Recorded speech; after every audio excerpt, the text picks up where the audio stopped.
Enfin, rencontre avec Plume, une chienne qui porte plutôt bien son nom puisqu'elle est férue de littérature.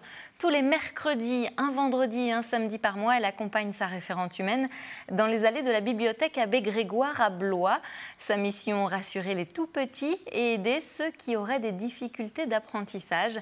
C'est ce qu'on appelle la médiation animale. Plus d'explications avec Audrey Champigny. Oui, bisous. C'est rigolo.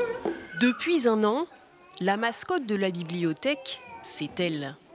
Une caniche royale âgée de 3 ans qui prend très à cœur son rôle d'assistante.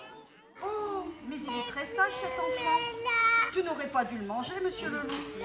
Trop tard. Installés sur des tapis, les tout-petits sont captivés par les histoires racontées par Christine, mais aussi et surtout par Plume. Il est sorti. Quand il touchait la page pour tourner la page, j'ai trouvé ça sympa. Car oui, Plume sait même tourner les pages. Cela fait partie de ses missions. Stimuler les plus jeunes, les apaiser et leur donner confiance en eux. Une méthode appelée lecture aux chiens qui a déjà fait ses preuves au Canada ou en Finlande.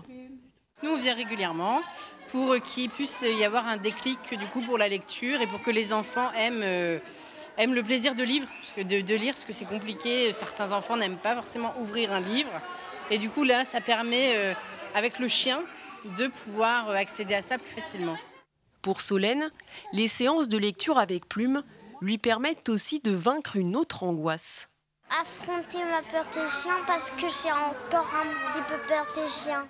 Telle une ado, Plume aime beaucoup dormir, mais elle est toujours partante pour jouer avec ses pluches, faire connaissance avec les enfants et se promener au milieu de la bibliothèque. On parle beaucoup des bibliothèques troisième lieu, lieu de vie. C'était vraiment de donner envie de venir et de créer un lien particulier effectivement avec l'animal qui, au-delà de l'animal, crée un lien aussi avec les autres. Depuis qu'on a Plume, on sent que les gens parlent plus entre eux, même les enfants, ils communiquent entre eux. Grâce à Plume, la bibliothèque Abbé Grégoire de Blois a reçu il y a quelques semaines le prix national de l'innovation à Paris. Plume a déjà tout d'une star.